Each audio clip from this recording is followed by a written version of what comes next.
Assalamualaikum warahmatullahi wabarakatuh. Seluruh sahabat Ngos Gus Bah dimanapun Anda berada, Alhamdulillah Allah masih memberikan kesempatan kepada kita. Mari kita gunakan kesempatan yang diberikan oleh Allah ini untuk mengaji kepada beliau Gus Bah. Semoga kita bisa mendapatkan ilmu yang bermanfaat. Assalamualaikum warahmatullahi wabarakatuh. Bismillahirrahmanirrahim. Tabarakalladzi nazzala al-furqana ala 'abdihi liyakuna lil 'alamina nadhira. Allahumma shalli wa sallim wa barik ala sayyidina Maulana Muhammadin wa ala alihi wa sahbihi asma'in, amma ba'du. Dan agama ini adalah analogi. Analogi itu kias. Sehingga saya di sini insya Allah serius sekali membawa makalah mukjizatnya Quran. Kenapa demikian? Memang saya merasakan, dan semua yang hadir di sini pasti merasakan bahwa mukjizatnya Quran itu luar biasa, sehingga kita satu-satunya umat yang enggak ditunggui Rasul, tapi kualitas iman kita insya Allah menyamai periode-periode sahabatnya Rasulullah SAW. Tapi syaratnya tadi ya, dengan pikiran yang sama, dengan teks yang sama, dengan rasa yang sama, dengan kejiwaan yang sama. Caranya gimana supaya sama? Kita harus terus membaca teks. Teks itu mengingatkan kita. Misalnya begini, yang dikatakan mukjizat itu kan sesuatu dahsyat yang dalam nalar manusia itu nggak mungkin terjadi. Misalnya ontanya Nabi Soleh keluar dari batu besar, itu kan satu peristiwa yang akal manusia tidak sampai. Begitu juga tongkatnya Nabi Musa membelah Laut Merah, yang akal manusia itu tidak sampai. Tapi pikiran itu menurut mazhab kita yang waras ini, saya ulang lagi, kita yang waras itu pikiran kriminal, itu salah. Saya ulang lagi ya, kita semua kan umatnya Rasulullah SAW. Semoga benar-benar umatnya Nabi. Begini, saya ulang lagi ya, yang dikatakan mukjizat itu amrun khariqun lil adat, sesuatu yang luar biasa, kemudian dalam tanda kutip yang manusia itu tidak mampu, sehingga itu dikatakan mukjizat. Seperti tongkatnya Nabi Musa dan untanya Nabi Nuh yang keluar dari batu besar. Kalau kalian ingin jadi wali, pikiran seperti itu udah akan jadi wali. Gagal itu di KPU, gagal. Jadi nggak usah sampai MK, di KPU sudah gagal. Kenapa demikian? Pertanyaannya begini, memangnya sesuatu yang wajar kita lihat keseharian itu dalam kemampuan manusia? Saya ulang lagi, memangnya sesuatu yang biasa saja, yang normal saja itu dalam kemampuan manusia? Enggak juga kan? Manusia bisa enggak bikin unta? Yang wajar saja, yang lewat indukan, bisa enggak? Enggak kan? Manusia bisa bikin laut enggak? Enggak kan? Jadi kalau mukjizat itu dengan definisi sesuatu yang manusia tidak mampu, memangnya keseharian alam ini manusia mampu? Enggak juga kan? Nah, karena agama Islam dengan logika itu, Rasulullah SAW menolak mukjizat yang seperti itu. Ya, menolak mukjizat yang seperti itu. Makanya saya bilang pikiran pertama tadi itu kriminal, karena itu ditolak oleh Rasulullah SAW. Karena ya itu tadi, kalau itu dituruti, lama-lama kita tidak tahu kedahsyatan ciptaan Allah keseharian. Makanya ketika Rasulullah diminta laula utiya mislama utiya Musa, ya Muhammad itu punya mukjizat kayak tongkat Nabi Musa, kasolihin Nuh, kasolihi Soleh, karena koti Soleh, sebagaimana untanya Nabi Soleh. Apa jawabnya Allah?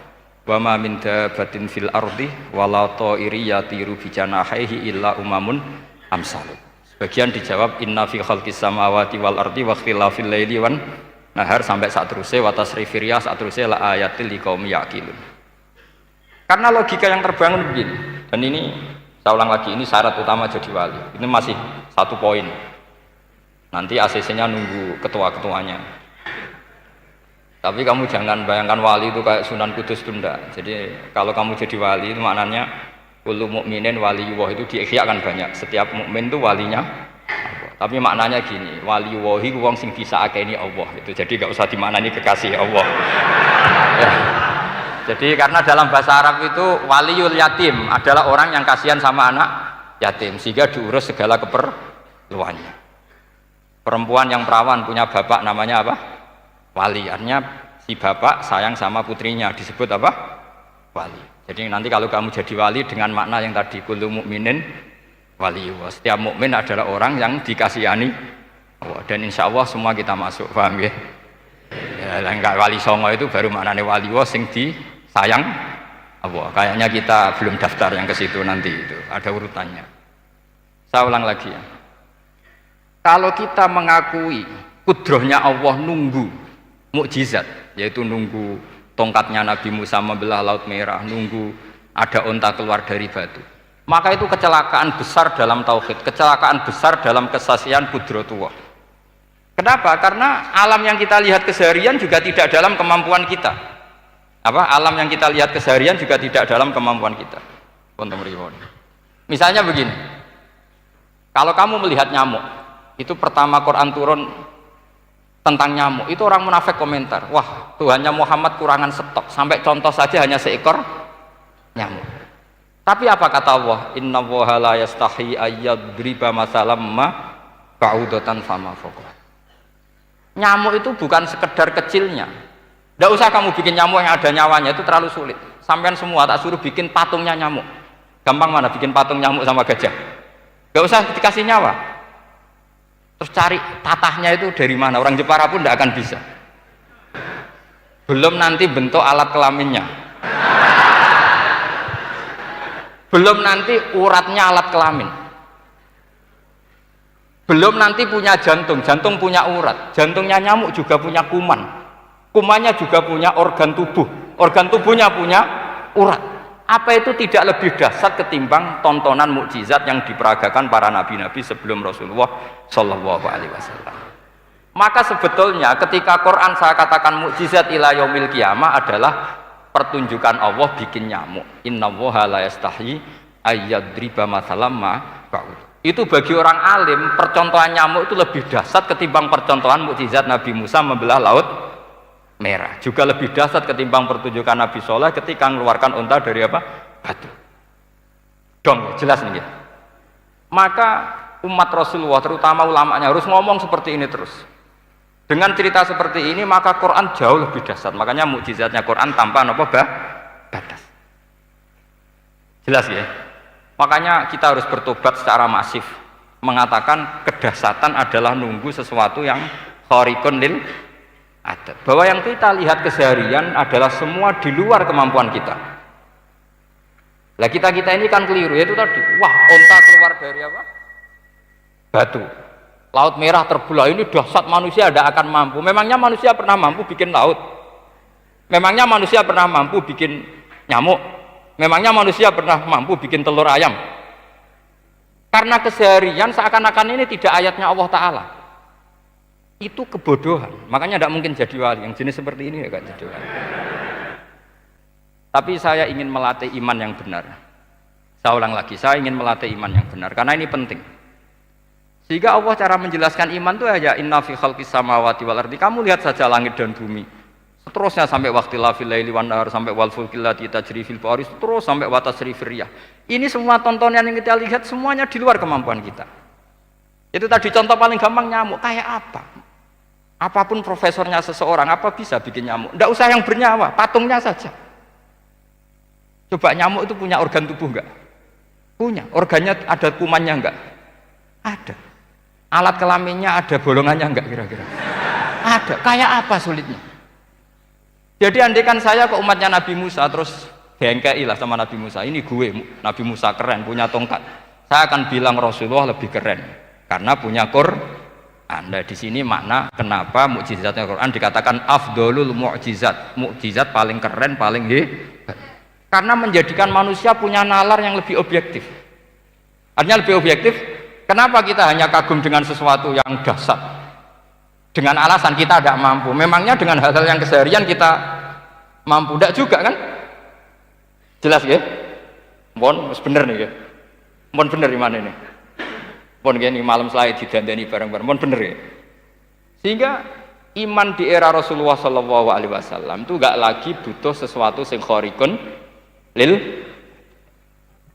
Kedua pertimbangannya Rasulullah Muhammad Shallallahu Alaihi Wasallam, mukjizat yang khariqun lil adat itu resikonya lebih tinggi untuk tidak abadi. Nanti saya bacakan takbirnya. Misalnya tongkatnya Nabi Musa, itu hanya disaksikan oleh orang yang di era itu. Itu pun yang kebetulan menyaksikan. Saya ulang lagi ya. Resiko mukjizat mahsusah istilahnya, mukjizat yang bisa dilihat dengan indera, itu resikonya hanya dilihat orang yang di saat itu menyaksikan. Saya ulang lagi ya. Jadi yang dikatakan mukjizat itu seringnya kan dikasih definisi satu pertunjukan yang di luar kemampuan manusia. Sehingga tongkat Nabi Musa membelah laut merah disebut apa? Mukjizat. Ontanya Nabi Soleh keluar dari batu disebut apa? Terus lucunya disebut alasannya karena manusia tidak mampu. Memangnya manusia mampu bikin onta normal yang lewat indukan? Mampu enggak? Enggak. Artinya umatnya Rasulullah lebih sering melihat kekuatan Allah Subhanahu wa ta'ala kulla waqtin wa hinin, setiap saat, karena cara berpikir sudah dibenahi Al-Qur'anul Karim. Paham ya? Maka untuk jadi wali umatnya Nabi itu lebih mungkin karena melihat kedahsyatan Allah setiap saat. Tidak usah nunggu sesuatu yang super kayak apa? Kan filakil bahri, sebagaimana laut terbelah oleh tongkatnya Nabi siapa? Musa. Terus ketiga, kalau logika mukjizat gini itu terus menerus seperti yang dialami Nabi Musa, resikonya adalah umat selalu menuntut hal yang aneh-aneh dan melupakan hal yang pokok. Itu lebih bahaya lagi. Misalnya begini contoh gampang, kita ini hidup di bumi setelah sampean belajar ilmu falak atau astronomi atau belajar geologi, planet yang sebesar ini apa, semuanya itu sudah maha dahsyat. Gara-gara kita berpikir butuh kejadian yang aneh, ya gara-gara ingin kejadian yang aneh, mungkin lama-lama Anda ingin cari model hewan yang kepalanya itu di pantat, baru percaya kudrahnya Allah. Lama-lama kamu jadi dukun, seneng ular yang berkepala manusia, itu baru dahsyat. Nanti menjadi klinik. Makanya kritiknya ulama, mukjizat itu tidak perlu dituruti. Karena kalau dituruti itu bahaya bagi kelangsungan kenormalan kita. Makanya kata Abdul Hamid Khan, termasuk kitab yang saya kagumi, kata beliau begini, yang menjadikan orang kafir adalah dia nganggep kudrahnya Allah Ta'ala itu bergantung sesuatu yang dahsyat. Dia nggak sadar bahwa keseharian dalam hidupnya semuanya pertunjukan kudrahnya Allah Subhanahu wa Ta'ala. Kayak tadi, saya contohkan nyamuk tadi. Inna woha la yastahi ayyadriba masalam ma. Terusannya ba'udotan fama fokwa. Kayak apa susahnya bikin nyamuk? Sudah kecil, punya alat kelamin, punya organ, punya urat, lalu dalam tubuhnya juga ada kuman, kumannya juga berorgan. Kebayang nggak Anda bikin seperti itu? Enggak. Dahsyat mana dengan tongkatnya Nabi Musa? Sama-sama berstatus kita tidak mampu sama sekali. Dahsyat mana? Sama kan? Nah, itu yang diinginkan Rasulullah Shallallahu Alaihi Wasallam, dan Al-Quran menggiring kita cara berpikir begitu terus. Sehingga Quran cukup menghentikan wa ma min dabbatin fil ardi wala ta'iri yatiru bi janahaihi illa umamun amsalukum. Sebetulnya burung yang setiap hari terbang, yang setiap hari lewat Anda, itu semuanya bukti kekuasaan Allah Subhanahu wa Ta'ala. Tidak usah nunggu kejadian-kejadian super dahsyat. Terus keempat, korbannya para kiai, termasuk saya. Jadi nanti kalau saya tidak bisa haji terbang, wah tidak kiai, tidak bisa terbang. Tidak bisa kayak Harry and Potter misalnya gitu, tidak bisa kayak Harry. Jadi nanti kiai juga dituntut gitu, bisa terbang kayak Aladin. Jadi nanti repot. Semua kebenaran agama bergantung pimpinannya ini punya kedahsyatan-kedahsyatan itu. Akhirnya celakanya apa? Ada orang yang pura-pura dahsyat tapi penipu, kayak kasusnya Dimas Kanjeng. Jadi makanya nanti itu saya akan memberi penjelasan tentang apa? Mukjizatnya Al-Quran, kenapa disebut mukjizat paling apa? Dahsyat. Ini saya bacakan tag pokoknya ya, supaya sampean tahu. Ini tabaruk sama Imam Bukhari ya, redaksi yang diriwayatkan Imam Bukhari. Jadi semua nabi punya mukjizat, yang lewat mukjizat itu orang dipaksa iman karena dahsyat tadi. Saking dahsyatnya terus cocok tidak cocok itu percaya. Tapi kata Rasulullah, mukjizat saya itu berupa wahyu, yaitu Al-Quran, dan saya berharap dengan mukjizat itu saya adalah nabi paling banyak pengaruhnya yaumal qiyamah. Maknanya paling banyak orang yang iman. Terus di sini dikomentari oleh sarehnya ya, oleh penyarahnya yaitu Ibnu Hajar Al-Asqalani. Jadi kayak tadi, kedahsyatan tongkat Musa itu karena apa? Laut kok bisa dibelah sebuah tongkat? Itu aneh.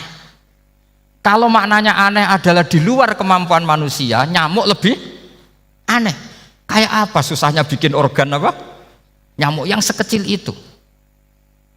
Artinya bedanya apa? Tongkatnya Nabi Musa dengan pertunjukan nyamuk yang sama-sama mengarah satu titik, yaitu mengakui absolutisme kudrahnya Allah Subhanahu. Sama ndak? Sama. Sehingga umatnya Rasulullah tidak perlu ditunggoni mukjizat simsalabim. Cukup penalaran akal. Ini namanya basirah apa? Basirah. Nggih jelas ya. Mohon sampean ra usah kepen roh tokate Nabi Musa to. Cekap melihat apa?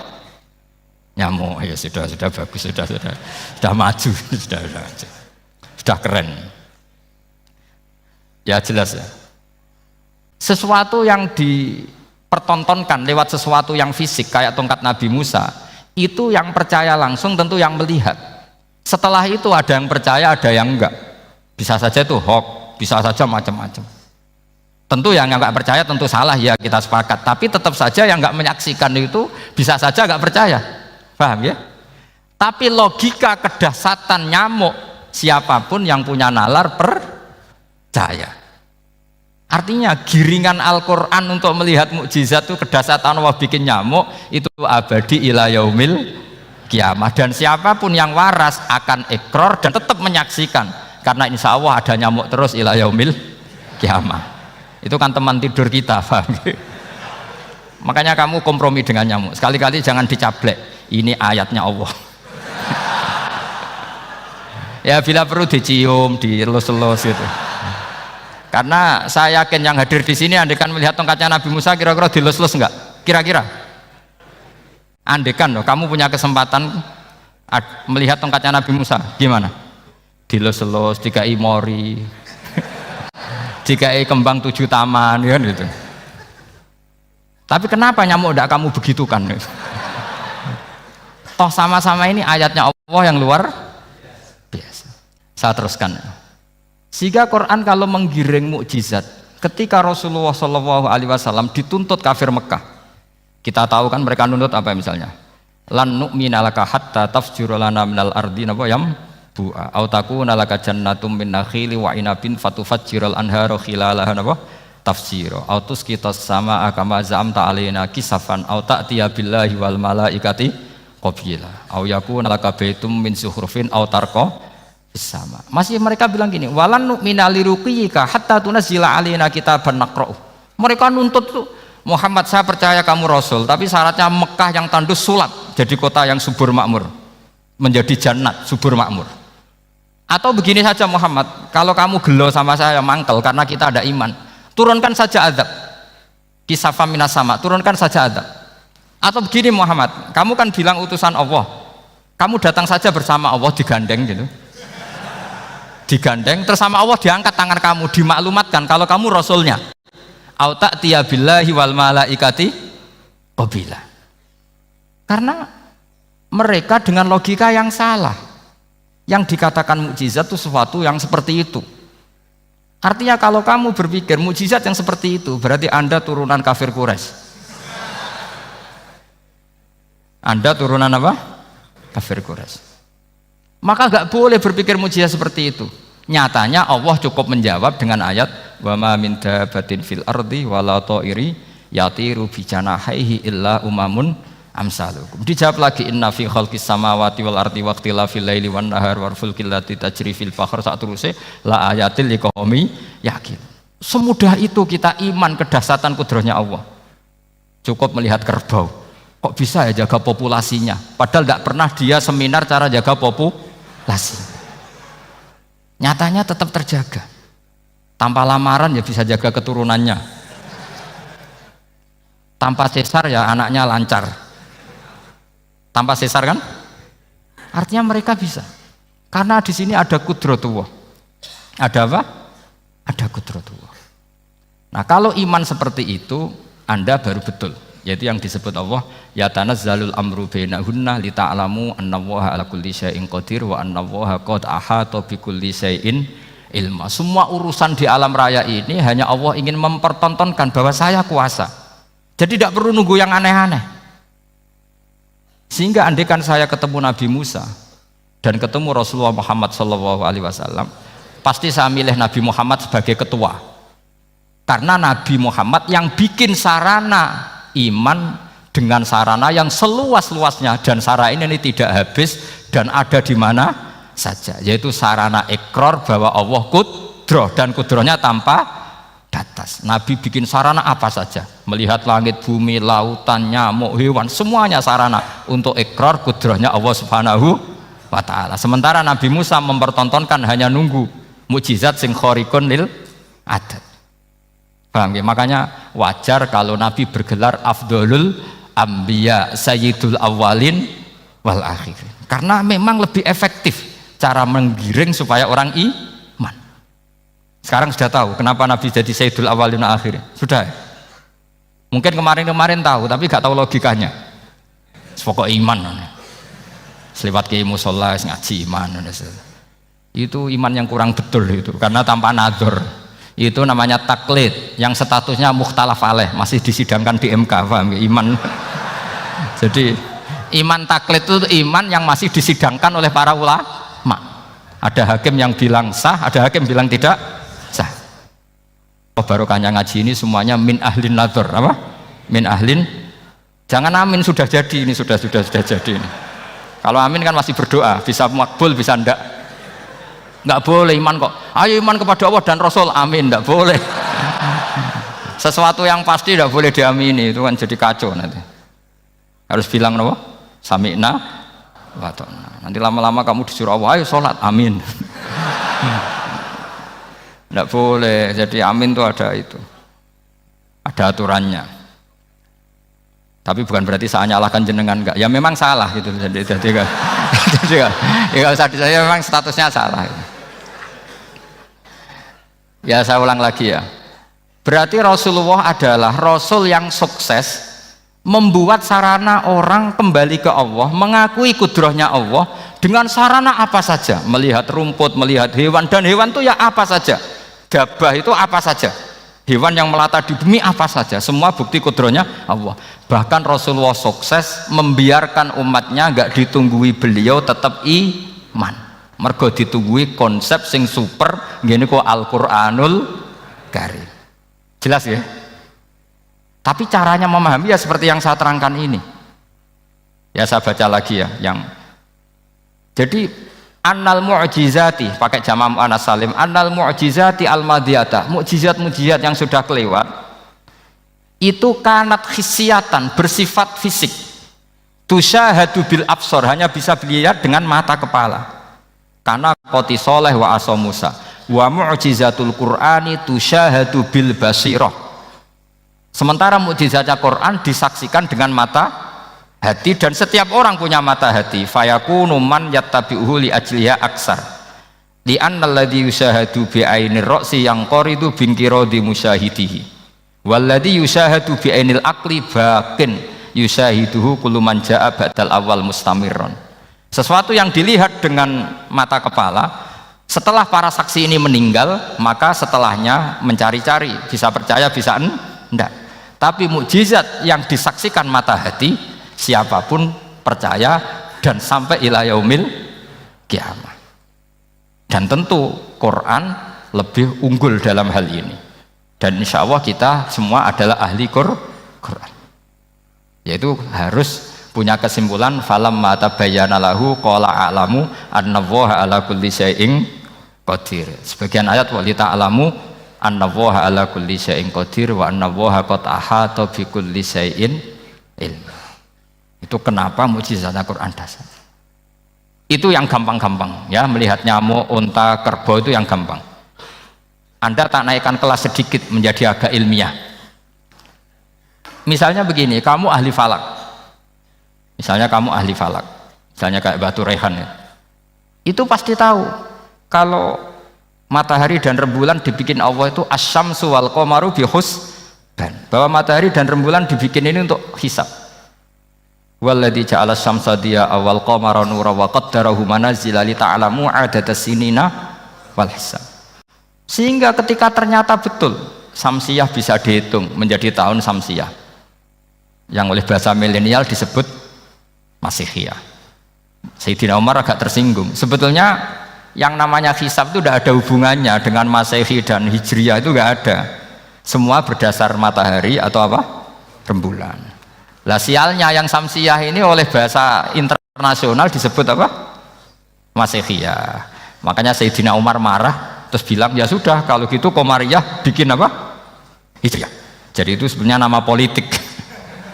Sebetulnya kalau objektif yang jadi ukuran ya Samsiyah sama Qamariyah. Berhubung ini sudah diambil tetangga partai sebelah, akhirnya ya kira-kira gitu loh. Jadi kira-kira seperti itu. Akhirnya kita namanya apa? Hijriyah, apa Samsiyah sama apa? Hijriyah. Sebetulnya yang asli ya Samsiyah, Qamariyah. Tapi nggak apa-apa lah. Dunia itu mesti ada politiknya. Lah yang repot orang-orang fanatik hukum pakai bahasa nasional, itu repot. Jadi misalnya kematian Yesus Kristus, itu mesti Batu Rehan kan nggak percaya. Akhirnya ditambahi kematian Sibeh. Karena kalau bilang iya kan percaya, makanya ditambahi apa? Sibeh. Karena menurut orang Islam berkeyakinan Nabi Isa itu nggak terbunuh, maka ditambahi apa? Sibeh. Saya terangkan lagi ya, ini penting ya, masalah mukjizatnya Quran. Selama ini orang tuh mau bilang tok, mukjizatnya Quran itu dahsyat, tapi nggak bisa menerangkan. Itu masalah. Makanya kita harus bisa menerangkan mukjizatnya Quran dahsyat itu apanya. Yaitu tadi, tongkatnya Nabi Musa hanya disaksikan oleh orang yang di era itu. Toh tujuannya mukjizat adalah diakui kemudian orang menjadi iman. Lalu Rasulullah SAW beliau sudah intaqala ila rafiqil a'la. Tapi konsepnya Quran menjadikan orang yang nggak ditunggui beliau tetap iman ila yaumil kiamah. Itu yang maksud fa'arju an akuna aktsarahum tabi'an yaumal kiamah. Mukjizat saya itu cukup Quran kata Nabi, dan dengan mukjizat itu orang akan iman ila yaumil kiamah. Caranya seperti ini. Karena tadi sedahsyat-dahsyatnya mukjizat, tujuan utama orang terdikte supaya ikrar ngakui kudrohnya Allah. Lah ngono kok ngenteni tongkat sakti lah opo, cukup deloknya mau. Paham nggih? Jelas ya? Alhamdulillah mau naik kelas ini sudah benar, ini sudah benar. Terus kedua begini, kedahsyatan Quran lagi. Quran itu bisa merunut, mentartibkan logika. Bahkan logika ini logika yang universal. Siapa saja merasakan logika itu. Misalnya begini, dulu orang kafir itu punya Tuhan banyak. Tentu yang dipertuhankan ya mana? Yang dipertuhankan itu banyak. Karena pikiran mereka urusan banyak, problem banyak, ya Tuhannya harus banyak. Ada BPKB 3D kan, istri cerewet macam-macam lah, itu kan problemnya banyak, maka Tuhannya harus banyak. Karena Tuhan itu maknanya penyelesai masalah. Sehingga kalau masalahnya banyak, Tuhan harus banyak. Ketika Rasulullah membawa konsep satu Tuhan, mereka janggal. Makanya mereka bilang, aja'alal alihata ilaha wahida inna hadza lasyai'un ujab. Masa Tuhan satu? Ini aneh, nggak bisa. Tuhan harus banyak, karena masalah kita banyak. Itu terpatri, di otak mereka terpatri. Lalu Nabi dengan santai diajari Allah menerangkan, andaikan kalian punya majikan banyak dan perintahnya beda-beda, kamu suka enggak? Ya enggak suka, Mat, enggak enak. Punya majikan banyak itu udah enak. Milih mana majikan banyak sama satu? Satu aja, Mat. Tuhan kamu adalah majikan kamu. Kalau banyak kamu bingung. Ya, Mat, satu aja, Mat. Itu segampang itu. Jadi menggiring, Tuhan itu kan bos kita, tuan kita. Kalau banyak berarti yang memerintah kita banyak, dan bisa konflik bos-bos kita ini karena berebut anak buah tadi. Akhirnya mereka, kalau kamu punya majikan banyak dan perintahnya beda-beda, semuanya minta dilayani, kamu pusing enggak? Ya pusing, Mat. Minta mana? Majikan banyak sama satu? Satu saja, Muhammad. Ya Tuhan kamu adalah atasan kamu, maka harus satu. Mereka faham, oke mat, Tuhan satu. Itu yang dimaksud dorobawaw matalar rojulan fihi syuraka umutasyakisuna wa rojulan salamal lirojul hal yastawiyani masalah. Langsung alhamdulillah, karena mereka yang paling bodoh pun faham dengan logika itu, faham kalau Tuhan banyak, perintahnya banyak, kita repot. Maka Allah bikin satu masalan, yaitu rojulan fihi syuraka umutasyakisuna wa rojulan salamal lirojul. Satu lelaki, satu bos, satu perintah. Kayak apa mudahnya Allah. Kemudian mereka tetap menuhankan Lata, Hubal dan Uzza karena mereka dipertuhankan. Sebenarnya nggak pernah Tuhan tapi dipertuhankan. Allah memberi contoh tuh sederhana sekali.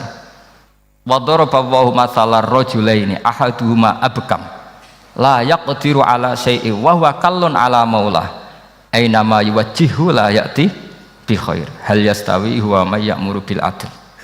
Kata Rasulullah, Lata itu menurut kamu apa? Ya Tuhan kami. Muhammad, Hubal ya Tuhan kami, Uzzah ya Tuhan kami. Lalu kalau mereka kotor ya saya mandikan, kalau hidungnya coplok ya saya tata. Terus kata Rasulullah begini, kamu mau nggak punya budak atau pembantu yang buta, tuli, bisu? Kamu mau nggak punya pembantu loh ya, pembantu itu budak zaman dulu.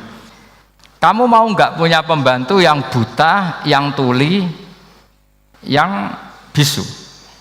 Wah gak doyan mat, nggak apa pembantu ngono. Yang pembantu saja kamu nggak mau yang gitu, kok malah punya bos begitu? Orang yang tuli, yang bisu, yang kopok, jadi pembantu saja nggak layak, kok malah jadi pangeran. Paham ya? Arca dan berhala itu kan nggak bisa apa-apa. Kamu mau gaji ngasih THR pembantu yang kopok, bisu, picek, mau? Wong jadi pembantu saja nggak sah, kok mau jadi apa? Tuhan atau jadi majikan? Jadi Allah bikin contoh gampang sekali. Wa daraballahu mathalar rajulaini ahaduma abkam la yaqdiru ala syai'in, enggak bisa apa saja. Wa huwa kallun ala maulah, anane ngrepoti tok. Inama yuwajjihu la yati bi khair. Mudah sekali. Akhirnya mereka berbondong-bondong iman karena logikanya ditata oleh logika Al-Qur'an. Makanya agama ini sebenarnya enggak pernah datang dengan kekerasan, itu enggak pernah. Bil hujjah, dengan argumentasi. Itu disebut qul falillahil hujjatul balighah. Nah sekarang orang rapati soal argumentasi, senengane neror. Itu rapati ngaji. Sebenarnya agama ini mudah. Ad-dinu yusrun, agama ini mudah, logikanya gampang. Untuk tidak menuhankan Yesus atau Isa, Quran juga datang dengan penjelasan yang enggak jelimet, yang gampang saja. Kata Allah, mal masihu ibnu maryam illa rasul qad khalas min qablihir rusul wa ummuhu siddiqah kana yakulanit. Kok arani pangeran piye? Nek mangan ya lesu. Kamu kebayang enggak misalnya punya Tuhan terus mbok gratisi pas marung. Terus kamu bangga, alhamdulillah tadi Mbah habis ngratisi Tuhan. Tadi kelihatannya kelaparan, tak gratisi, senangnya bukan main. Kamu mau punya Tuhan yang seperti itu? Mau? Enggak mau kan? Allah menjelaskan karena yakulanit kuduyan sego, artinya nak orang mangan yo lemes. Pas kamu minta ternyata Tuhannya baru lemes. Jadi Quran itu tidak sinis enggak, tapi menggiring logika bahwa ini tidak mungkin Tuhan. Wong kana yakulanit gampang kan? Itu gampang. Gampang sekali, logika Quran itu gampang sekali. Dan masalahnya kita sekarang tidak mengkaji Quran yang sisi ini. Ya termasuk kritik kita ya, tapi ya sudahlah, ini dunia ya macam-macam. Ono sing ngaramno lomba, ono sing mendukung lomba, macam-macam. Saya tidak dalam posisi mendukung dan menolak. Saya 0-0, jadi tidak ke kanan tidak ke kiri dalam konteks tadi. Karena ya sudahlah, itu sudah takdir, semuanya takdir. Ada yang setuju lomba, ada yang mengharamkan apa? Lomba. Tapi sebetulnya kalau kita berpikir Quran diturunkan ya untuk yang saya terangkan ini, menjaga logika agama al-hujjah al-balighah ila yaumil kiamah. Karena kita tidak perlu tongkat lagi Nabi Musa, nggak perlu ontanya Nabi Soleh, cukup dikawal aturan-aturan iman yang cukup mudah dan kita temukan di mana saja ayat-ayat itu, yaitu wa ma min dabbatin fil ardi wala ta'iri yatiru bi janahihi illa umamun amsalukum atau inna fi khalqis samawati wal ardi dan seterusnya. Nah, cara berpikir gimana Gus? Gampang tadi. Kalau tongkat Nabi Musa membelah laut adalah hal yang kita tidak mampu, memangnya kita mampu bikin langit bumi? Tidak mampu kan? Berarti ini sudah cukup menjadi ayat kekuasaannya Allah. Jelas kan? Maka mukjizat Quran ini mengawal umatnya Rasulullah Shallallahu Alaihi Wasallam ila yaumil kiamat dengan logika seperti itu. Saya ulang lagi, dengan logika seperti itu. Maka ulama nggak boleh berhenti seperti saya ngomong terus seperti ini. Makanya ngendikane Allah, lam yakunil ladzina kafaru min ahlil kitabi wal musyrikina munfakkina hatta ta'tiyahumul bayyinah. Bayyinah itu apa? Rasulun minallah yatslu suhufam mutahharah. Orang kafir semuanya kata Allah, baik berkategori kafir musyrik maupun kafir ahli kitab, itu tidak akan tercerabut dari akar kesalahan mereka, dari cara berpikir mereka, hatta ta'tiyahumul bayyinah, sehingga datang satu kejelasan yang jelas welo-welo. Itu apa? Rasulun minallah yatslu suhufam mutahharah, yaitu rasulnya Allah yang membaca sahifah-sahifah suci, maknanya Al-Qur'an. Untuk menafikan ketuhanan berhala, ketuhanan Yesus, kita cukup dengan konsep Quran. Kayak tadi kana yakulanit, termasuk untuk menafikan Tuhan balita, paham ya? Tuhan apa? Fir'aun. Ini contoh terakhir, sampean siap-siap saja selesai, karena saya memang mau selesai ini, bukan guyon, memang mau selesai. Karena menurut saya mukjizatnya Quran itu jelas, jadi diterangkan seperempat jam ya jelas, 10 menit ya jelas. Kalau kamu butuh lama, berarti kamu menyaksikan kejelasan Al-Quran, dan itu kriminal besar itu. Kalau nggak boleh dibahasakan murtad besar, ya kriminal apa besar. Ndak guyon, betul itu. Saya tadi mau nyontohkan apa tadi? Tuhan balita ya. Fir'aun itu berdebat sama Nabi Musa. Singkat debat begini, kalau nggak salah di J19, kalau nggak salah di surat Syu'ara, dicari sendirilah. Pertama ditanya gini, Musa kamu kesini ada apa? Ya bawa konsep Tuhan, yang jelas itu tidak kamu ya. Lalu Tuhan kamu siapa? Rabbus samawati wal ardi, yang menuhani langit dan bumi. Si Fir'aun masih berkelit. Begini, soal yang di bumi, saya jalan-jalan kemana-mana, setahu saya yang jadi Tuhan saya. Ma'alim tulakum min ilahin apa? Ghairi, di mana-mana yang dituhankan saya. Soal kemungkinan di langit begini, tunggu saya. Terus di Haman dipanggil, ya Haman ibnili sorhal ali abluhul asbab as-samawati fa'attali'a ila ilahi Musa. Haman, bikinkan saya piramida yang tinggi. Saya mau lihat Tuhannya Musa, apa betul ada? Padahal andaikan terjadi piramida kan Tuhan pun nggak bisa dilihat. Wong sampean yang wali saja tidak bisa melihat. Wali tadi yang sing disakeni Allah tadi itu aja nggak bisa melihat. Apalagi Fir'aun. Akhirnya Nabi Musa sadar bahwa logika itu tidak masuk ke Fir'aun, tidak masuk. Padahal ada pengawalnya banyak. Dan karena semua Nabi Fatona itu ibarat mobil ganti gigi, ganti argumentasi. Gini saja, yang menuhani leluhur kamu, mbah-mbah kamu, itu sontak kaget Fir'aun. Pengawalnya ya kaget. Oh iya, kalau Fir'aun ini Tuhan, mbah-mbahnya tanpa Tuhan. Kan Tuhannya datang terlambat. Berarti mbah-mbahnya dulu itu tanpa Tuhan, karena ini ada Tuhan balita itu ada itu. Akhirnya hampir separuh, mungkin hampir semua pengawalnya Fir'aun itu iman semua. Meskipun yaktumu imanahu, ini yang diceritakan Quran, wa qala rajulun mu'minun min ali fir'auna yaktumu imana. Karena runtuh, semua logika Fir'aun sebagai Tuhan itu runtuh. Hanya dengan logika, kalau kamu Tuhan, lalu mbah kamu Tuhannya siapa? Fir'aun mangkel. Wah bahaya logika Musa, tangkap Musa, udah gak debat lagi. Kayak apa mudahnya logika Quran untuk menafikan ketidaktuhanan Fir'aun. Yaitu mengatakan Rabbukum wa Rabbu abaikumul awali. Karena dikatakan Tuhan langit, Fir'aun masih berkelit. Nanti dulu, saya mau bikin piramida, mau saya lihat ada enggak Tuhan kamu. Nabi Musa langsung ganti gigi, yang nuhani mbah-mbah kamu. Orang kan berpikir, ini kalau Tuhan betul, Lalu orang-orang dulu Tuhannya siapa? Kan Tuhannya datang terlambat. Nah itu lagi-lagi, dan kita baca Quran itu ila yaumil kiamah. Makanya tidak ada umatnya Rasulullah SAW kemudian imannya itu ada syak, nggak ada sama sekali. Karena dzalikal kitabu la raiba fihi mir rabbil alamin. Ya, mohon cekap ya. Saya tambah satu contoh lagi, semoga ini selesai betul. Kemudian Quran misalnya gini, sampean tak bedai. Kamu bisa melihat itu karena apa? Ini misalnya apa? Kertas yang saya bawa ini kan kuning. Kamu bisa melihat itu karena apa? Mata kan? Nah itu masalah. Karena melihat kamu dengan mata, sekali ini tak tutupi, kamu tidak tahu. Atau kamu jauh menjadi tidak tahu. Karena mata bisa terhalangi oleh jauh atau tertutupi. Beda dengan Allah. Allah itu kalau merumuskan tahu itu bukan karena melihat, karena menciptakan. Makanya Allah bilang ala ya'lamu man khalaqa. Apakah tidak tahu orang yang membuat? Misalnya ini, kertas ini kuning. Sama saya tak tutup begini. Kemudian kitab ini tak tinggal, saya datang ke Jakarta. Saya tetap tahu enggak kalau dalam ini ada kertas kuning? Tahu, karena saya yang menciptakan. Paham ya?